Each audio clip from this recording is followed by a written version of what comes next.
Hello and welcome to Dragnet Live from OTRGold.com. Thanks for being here. My son had pulled the volume slider down, so I couldn't hear myself. All right. Today we're listening to episode 230.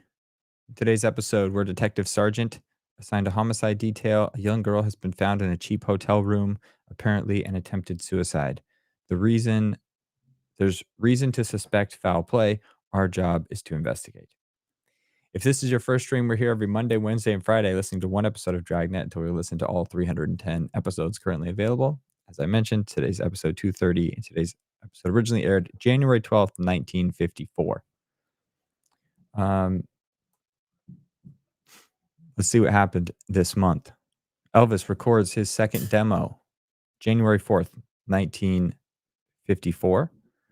Records a second demo at Sun Studios, a recording studio in Memphis. He recorded It Wouldn't Be the Same Without You and I'll Never Stand in Your Way. Elvis is great. Queen Elizabeth opens the New Zealand Parliament, Queen Elizabeth II, January 12th, 1954. Richard Rodgers and Oscar Hammerstein's musical South Pacific, starring Mary Martin and Ezio Pinza, closes at the Majestic Theater in New York City after 1,900 performances, winning 10 Tony Awards and a Pulitzer Prize. Okay, let's see who was born here. Let me skip down. Who was born January? Howard Stern was born January 12th, 1954.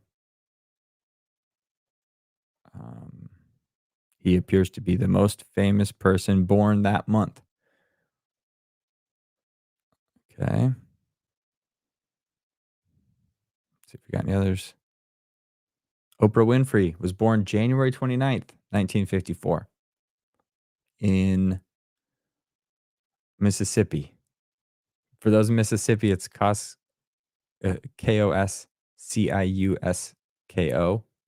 I don't even want to try and pronounce that. I'm going to butcher it. If someone can spell it out phonetically for me in the comments, that'd be great. Well, I didn't know this. January 14th, 1954, American New York baseball player Joe DiMaggio weds American actress Marilyn Monroe, which would be the second marriage for both. They got married in San Francisco City Hall, and they got divorced 1 year later. I didn't know they were ever married. Cool. Okay. So that's what's happening the month this episode was broadcast. Let me jump over and see who's in chat. Say hi to everybody in chat. Shout out to Dirt Hermit, Nell, Sam, Andrea, Ronnie, Chris. I don't want to miss anybody. So over it, Jason, Alfredo, Miss Bonnie Joe Smith. Thank you for being here. Bonnie Joe, I think you are, I think this is your first stream. If I'm correct, why don't you tell us where you're tuning in from? I'm broadcasting from Seattle, which is where I'm at today. Okay, so with that, let me get right to it.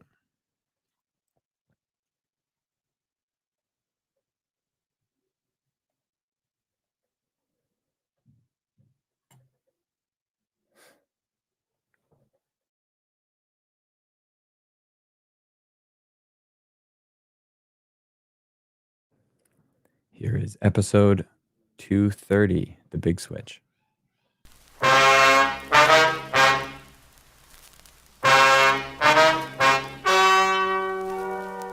Ladies and gentlemen, the story you are about to hear is true. The names have been changed to protect the innocent. Dragnet is brought to you by Chesterfield, made by Liggett & Myers, first major tobacco company to give you a complete line of quality cigarettes.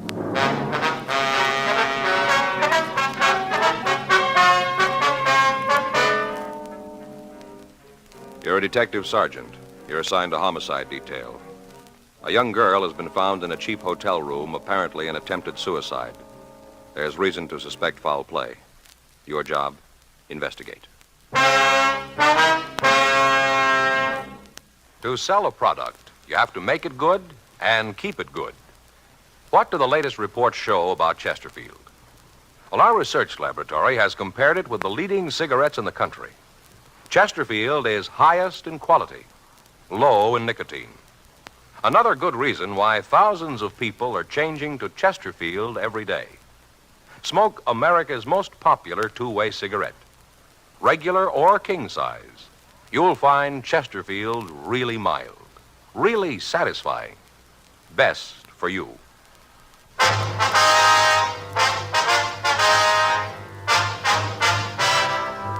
Dragnet, the documented drama of an actual crime. For the next 30 minutes, in cooperation with the Los Angeles Police Department, you will travel step by step on the side of the law through an actual case transcribed from official police files. From beginning to end, from crime to punishment, Dragnet is the story of your police force in action.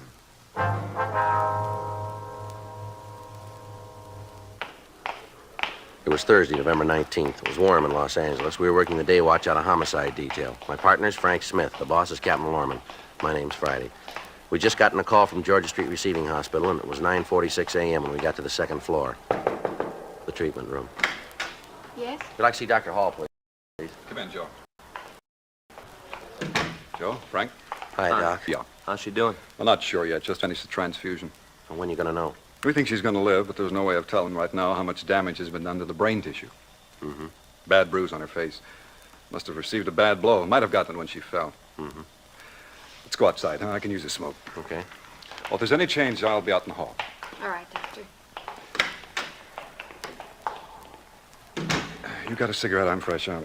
Yeah, here you are. Frank? Yeah, thanks. Here's a match. Thanks. I didn't know you gave transfusions in cases like this, Doc. Don't have to very often. You see, a thing like this, the carbon monoxide in the gas joins with the hemoglobin in the red cells, won't let go. Blood takes the monoxide through the system and suffocates the brain tissue.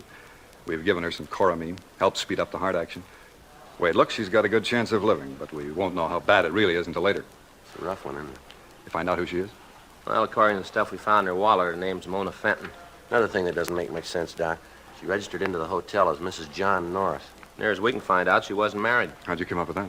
Well, when the office got word about it, we tried to get in touch with her husband. We called the phone number on the ID that we found in her wallet, talked with her mother. She says the girl's single. Well, how about the guy she was with? You been able to talk to him? No, haven't found out who he is. Name doesn't check out, huh? Not that we can find. How about the mother? She give you anything? We just talked to her for a minute. We're going over there when we leave here. Maybe she can come up with some answers. I sure hope so. Couple of more questions you can ask her. Yeah? What's that? Find out if the girl's been under a doctor's care. What do you mean? Checked her over when she came in, found marks. On her arms? Yeah, I think she's an addict.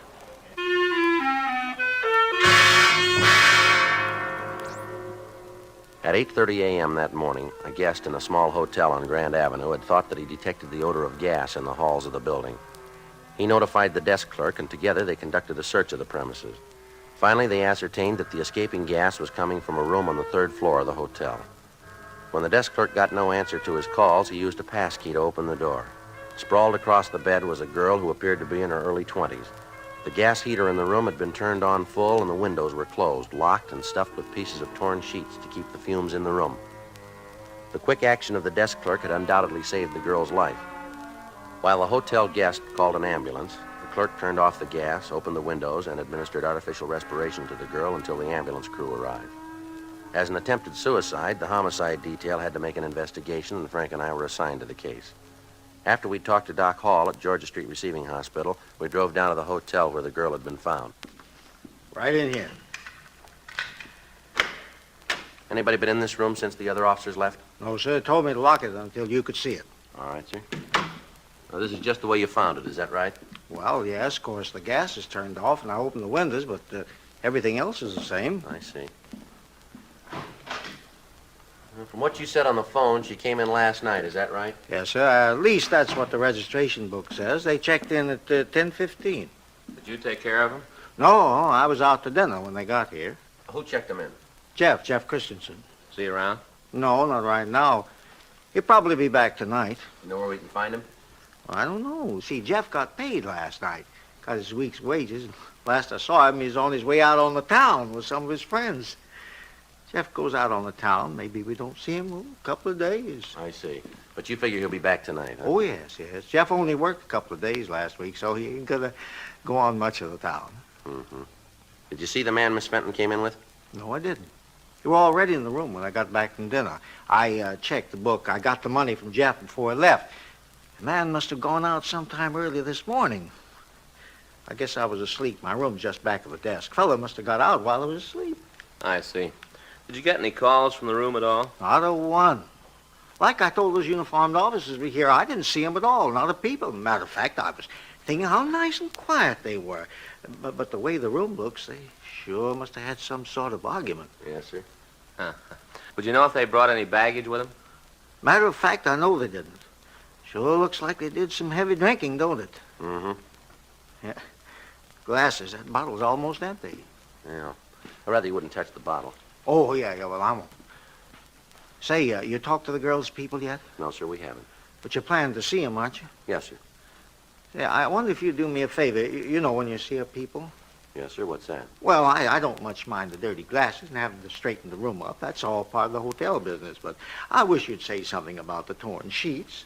Tell the people about them. I don't want to cause no trouble, but maybe if they know how about the sheets were all torn up, they'd want to make good on them. You will mention them, won't you? Hmm? Yes, sir. I'll call the office, Joe. Have them send out a crew, see what prints we can lift. All right, fine. Who else has a pass key to this room? Oh, you mean beside me? Yes, sir. Well, ain't nobody. Where's the key kept? That hangs on a nail next to the desk. That big nail there, it hangs right on it. Now, when you came into the room, did you notice if there was anything around the door to keep the gas inside? I don't follow you. Well, you found pieces of torn sheets around the windows, you say. Now, was there anything like that with the door?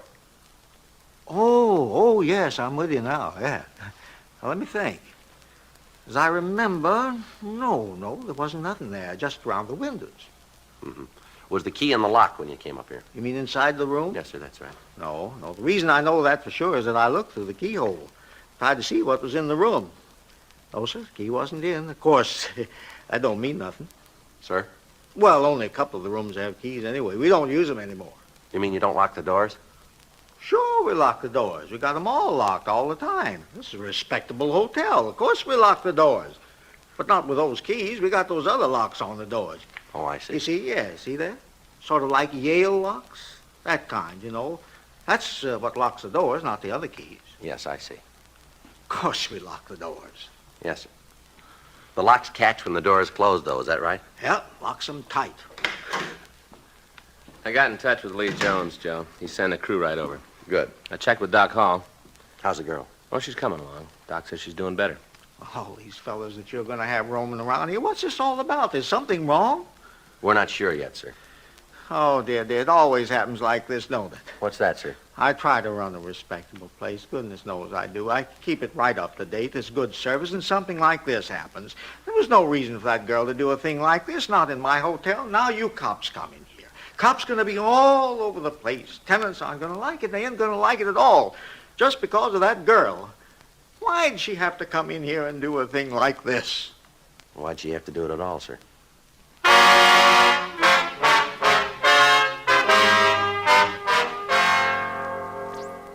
"11:26 a.m. We questioned the people in the hotel. None of them could remember hearing any undue noise coming from the room where the girl had tried to kill herself. Normally, the investigation would have been routine, but with the possibility of foul play, we had to check every angle and then check it again. The crew from the crime lab arrived and went over the room. Under the bed, they found an empty capsule, the type commonly used to dispense heroin. They also came up with a clean set of fingerprints on both glasses. They were photographed, and the water glasses themselves were removed to the crime lab to be booked as evidence. The registration card the couple had signed was turned over to Don Meyer in handwriting. The name was checked through our record bureau, through the phone book, and through the city directory, but when the leads were checked out, we were no further in knowing who the man was who'd taken the room with Mona Fenton. Word was left at the hotel for the handyman to contact us as soon as he returned. Word was also left that if the man who'd registered with the Fenton girl returned, we were to be called. 11:45 a.m. The men from the crime lab finished their investigation and returned to the office to compile the results. Frank and I left the hotel and drove out to the address listed on the girl's identification. It was a large white colonial home near one of the colleges. We rang the doorbell and waited. Yes. Mrs. Fenton, Yes, that's right. What is it you want? police officers would like to talk to you. Oh, come in. Thank you. It's about Mona, isn't it? Yes, ma'am. I knew something like this would happen. I knew it all along. Beg your pardon? When she first had this crazy idea, when she first told me about it, I knew. Kids, try to tell them. Just try, and they tell you that times have changed. They say that you're not keeping up with the time. They know it all. Nobody can tell them anything.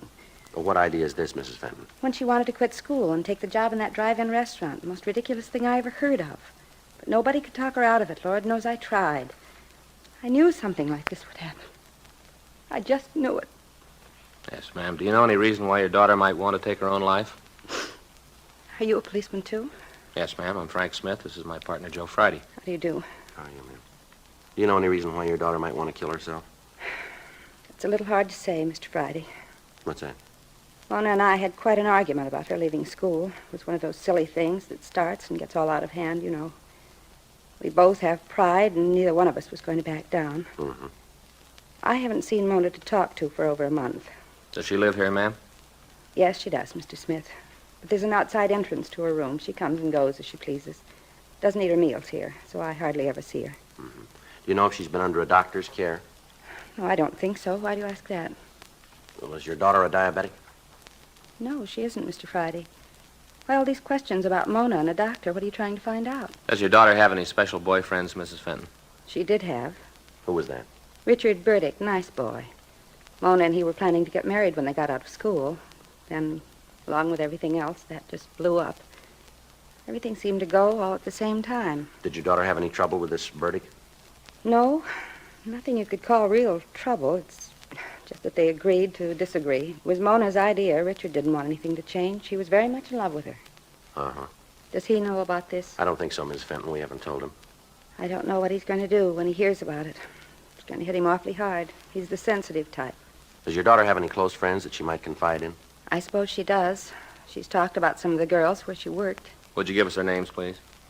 Oh, yes, I will. I'll write them down for you, those I can remember. All right, fine. Has your daughter been in good spirits lately? As far as I know, yes. She's always seemed happy enough when I saw her. I told you we haven't said much more than hello the last month, but she seemed happy. Mm-hmm. You said that she broke up with this Burdick boy. Is that right? Yes. When was that? It's 6 weeks, 2 months ago. You know what caused it? The job, all the other things. Mona kept making dates with him and then breaking them at the last minute. I guess Richard just got tired of being stood up. Well, did he and your daughter have any arguments that you know of? No. They just decided that it wouldn't work out for them. They just decided to stop seeing each other. Did your daughter have any other steady boyfriends? Anyone that she saw quite a bit of, maybe? Well, there was one boy. He was quite a bit older than Mona. She saw a lot of him the last couple of weeks. You know who he was?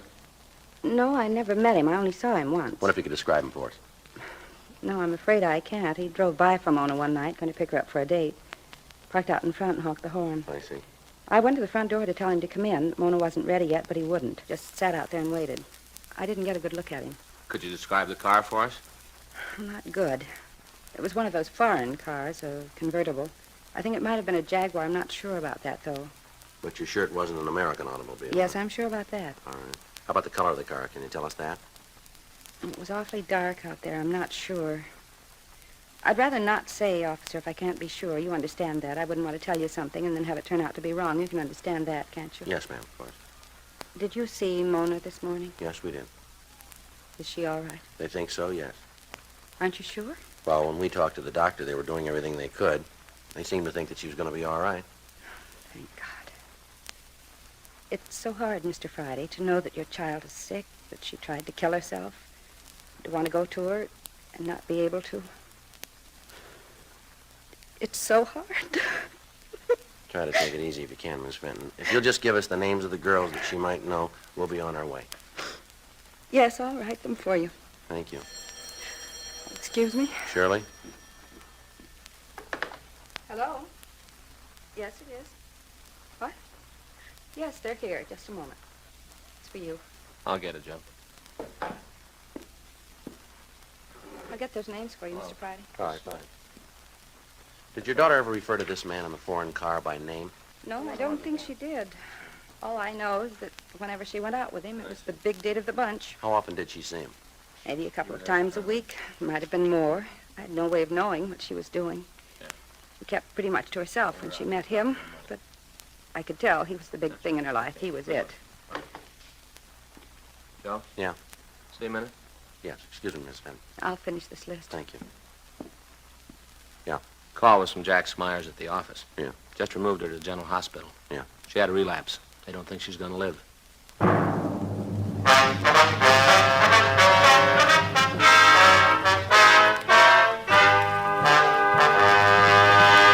You are listening to Dragnet, the authentic story of your police force in action. There are good reasons why thousands of people are changing to Chesterfield every day. Why Chesterfield is the largest selling two-way cigarette in America.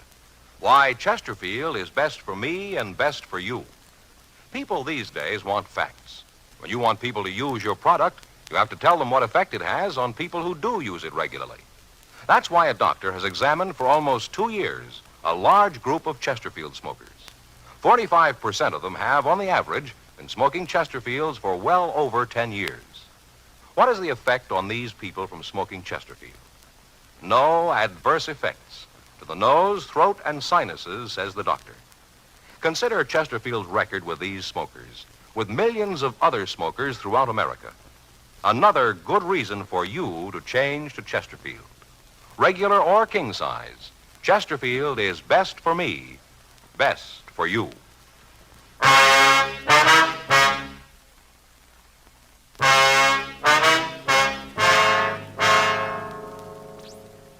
We obtained the name of the drive-in restaurant where the Fenton girl was employed. We also got the names of the girls that she worked with and the address of her boyfriend, Richard Burdick. Mrs. Fenton also gave us a list of names of persons who might be able to aid us in the investigation. Under further questioning, the mother was still unable to furnish us with a motive for her daughter's attempt to take her own life. The apparent lack of a motive, or any type of a suicide note, coupled with the bruise on the girl's chin, made the likelihood of foul play more than possible. 12:57 p.m. We left the Fenton home and drove over to the drive-in. We stopped on the way and put in a call to the office. There still hadn't been any report of the handyman at the hotel, the only person who could give us a description of the man who'd registered at the place with the Fenton girl. When we got to the drive-in, we asked about a Peggy Gregson, one of the girls on the list. After a few minutes, the girl came over to our car. You want to see me? You Peggy Gregson? Yeah, why? We'd like to ask you some questions about Mona Fenton. Who are you guys? Police officers. We'd just like to talk to you. I gotta get it okayed with the manager. I'm on duty now, lunchtime. Pretty busy. I gotta get it okayed. I'll take care of it. All right, fine.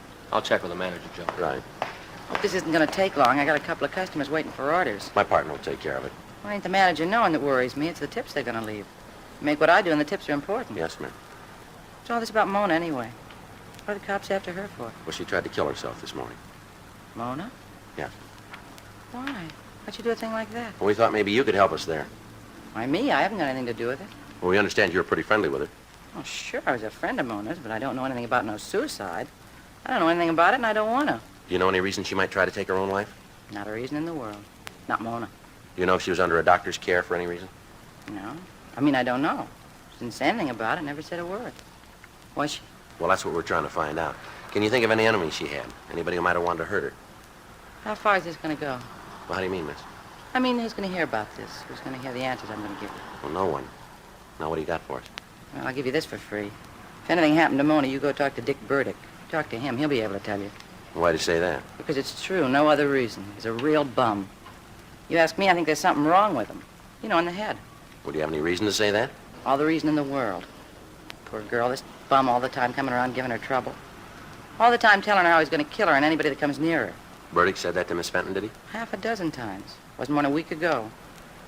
Mona told me she told him off, told him to get lost. She didn't want any part of him, to leave her alone. He made a big scene. Mona told me all about it. One day this Terry drove in here. Got one of those flashy foreign cars. The Jaguar? I think so, yeah. All right, go ahead. Well, one day he drove into the place. Mona took care of him. I guess he liked Mona. He kept coming back, always parked in her station. Anyway, this Burdick kid found out about it. Wasn't anything for him to worry about, but he made a big thing about it. Told Mona she was supposed to stop seeing Terry. Said if she didn't, he was going to cause real trouble. Did he say what he was going to do? Oh, I think he was kidding. I don't think he really meant it. He's just a kid. Well, what did he say? I really don't think he meant it. Well, all right. Now, what did he say to her? Said if he found them together again, he'd kill them both.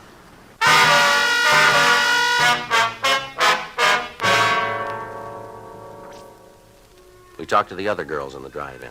From them, we got the same story about the scenes that Richard Burdick had created. We got more information about the threats that he'd made against the Fenton girl and Terry Hamilton. From one of the girls, we got the address of Hamilton. 2:45 p.m.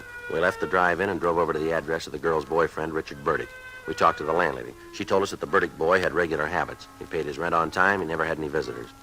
She told us that he wasn't in his room at that time, but she said that she'd let us in. In her company, we went upstairs. She unlocked the door, and Frank and I went in. Want to check the bedroom? I'll take the kitchen. Yeah.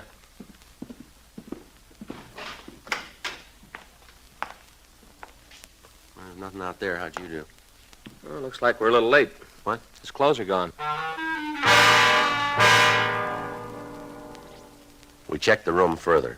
Every indication was that Richard Burdick had left the apartment in a hurry. We talked to the landlady again.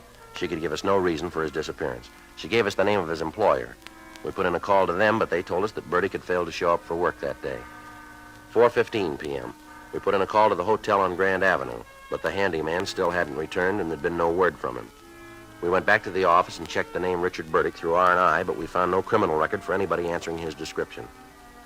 We put out a local and an APB on him.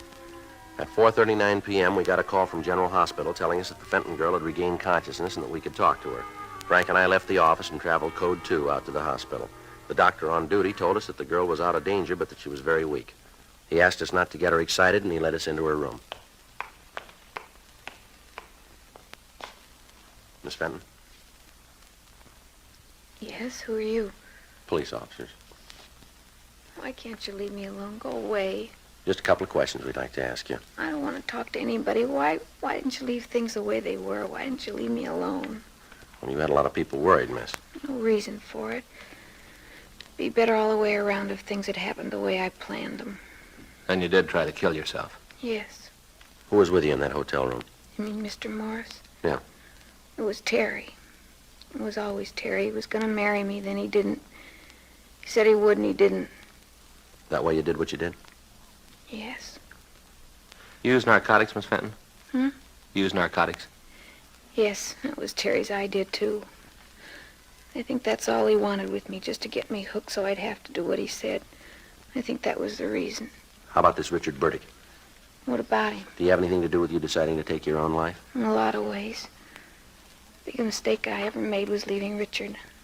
I thought it was smart, real smart. I was going to show him. Terry said he'd marry me, said he was in love with me. To get you started on narcotics?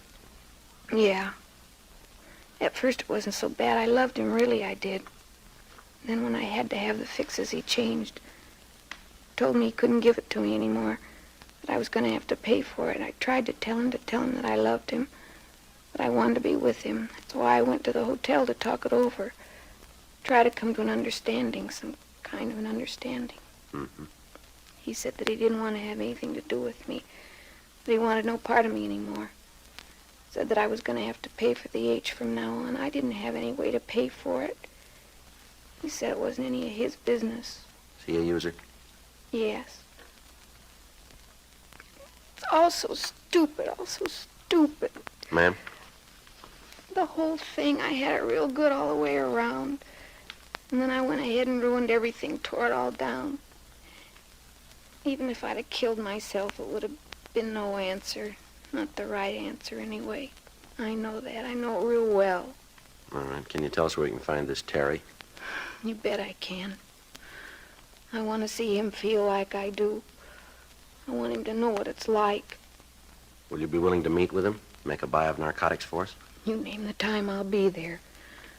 I'll be there if I have to crawl. All right. You better get some rest now. I guess so. I'm pretty tired. Did you see my mother? Yes, ma'am. Is she real mad at me? No, I don't think she is. Would you call her? Ask her to come and see me. Tell her I'm sorry. Tell her I want to see her. No, she'll be glad to hear that. I hope so. I got so much to tell her and Richard. So much to tell them both. All right, Miss Fenton. We'll get in touch with her. And you tell me when you want me to call Terry. You tell me. All right, we will. Terrible thing, isn't it? What's that? Terry. He's been around a long time. Must be other girls in the same fix all because of him. Girls who have a bad habit and have to do what he says. Girls like me, terrible. Nobody knows how many. Yes, ma'am. Where's it gonna end? When you meet him.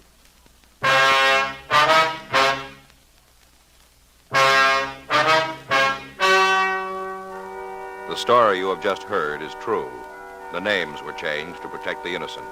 On March 10th, trial was held in Department 98 Superior Court of the State of California in and for the County of Los Angeles. In a moment, the results of that trial. Now, here is our star, Jack Webb. Thank you, George Veneman. Obviously, it would be impossible for you to question all the Chesterfield smokers that you'd run into, yet we're convinced that you want to know what effect a product has on people who do use it regularly. Well, Chesterfield tells you. Now, you've heard the report from the doctor who's been examining Chesterfield smokers. No adverse effects to the nose, throat, and sinuses from smoking Chesterfield.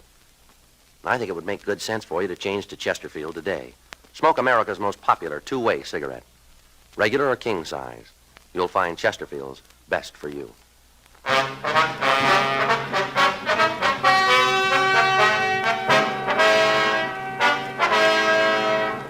Terry Norris Hamilton was tried and convicted of violation of the State Narcotics Act, a felony, 1 count. He received sentence as prescribed by law. Violation of the State Narcotics Act, a felony, is punishable by imprisonment in the state penitentiary for a period of from 1 to 5 years. Mona Irene Fenton pled guilty to the same charge and was placed on probation for a period of 3 years with the provision that she be placed under the care of a competent psychiatrist.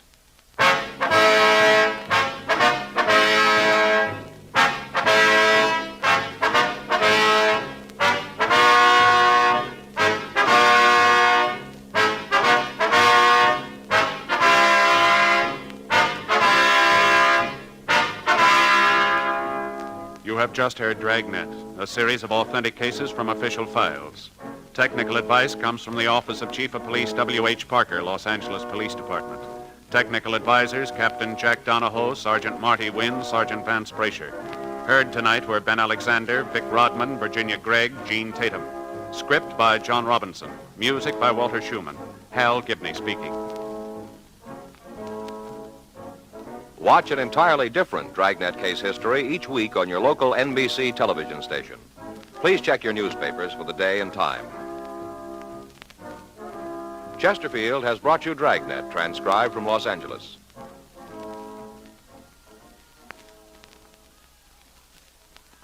Announcing the best of filter cigarettes, L&M filters. The L&M filter is entirely pure, harmless to health. Filters out the heavy particles in the smoke, gives you more flavor, less nicotine. L&M filters and Fatima with tips of perfect cork, both made and guaranteed by the makers of Chesterfield, Liggett & Myers Tobacco Company.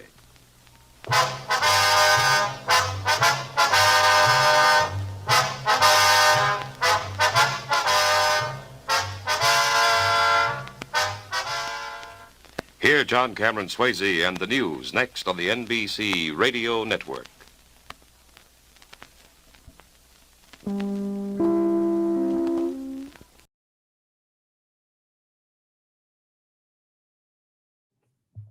All right, hope everybody enjoyed that episode. I was going to say something. I forgot what it was. Give me a second. I will remember. Oh, yeah. So Dirt Hermit was asking me about the song at the beginning. That's the Rhapsody in Blue by Gershwin. But the interesting thing is, I think in 2024, that entered the public domain. But the first recording, the song did. Because it was performed in like 1924 or 19 something. I forget when it was. But it recently entered the public domain, so you could use it without getting a copyright strike or a content flag. But with classical music, it depends on the recording. So like if I hire an orchestra and we make a recording of that song, my performance of that song can be copywritten and you can't use that even though I'm playing Beethoven or Bach or something else. So what the one that you're listening to is a performance by the U.S. Marine Corps Band, because as a public, our tax dollars fund the military. They're part of the military, so like that work, their performance is in the public domain. So I had to find a public domain song performed by a public domain band, and to get it to fit 60 seconds, I had to do a little bit of modification because I wanted to get the full, like that full bit in there. So I didn't cut off. So I had to do a little bit of like compression of time. So it's a little bit faster than it normally is, but that's what it is. It's Gershwin, George Gershwin, performed by the U.S. Marine Corps Band, sped up just a teeny bit to fit 60 seconds as best as I could. So that's the background on the intro song, and I love that song. I remember as a kid watching Fantasia 2000. So in the year 2000, um, Disney created a brand new version of Fantasia, and I saw it as a kid in the IMAX theater. So like 3-story tall building, and that's the first. I think that's the first song they play on Fantasia 2000. Got a really cool animation with it. It's this kid that's like a laborer in New York City. So if you haven't seen it, look up Fantasia 2000 Gershwin. Watch that on YouTube in HD. It's really cool animation, and it fits super well with the song. Sam was there too. I had heard that song before, but like I really loved it when they performed it. I'm trying to highlight your thing. It was just great. And they have a famous they have a famous conductor there. I'm forgetting his name. I don't even want to try. But a famous conductor, and also they have a famous violinist there. But yeah, go check it out. Um, thanks. Think people are giving props to that. Awesome. I appreciate that. Yeah, I was kind of happy with it. I was like, sweet. I finally have a song that I love. Oh, also, I'll say just factoid about that. Prior to it going public domain, United Airlines had like exclusive rights to use that in their marketing. So if you watch, you could go on YouTube and also search like Gershwin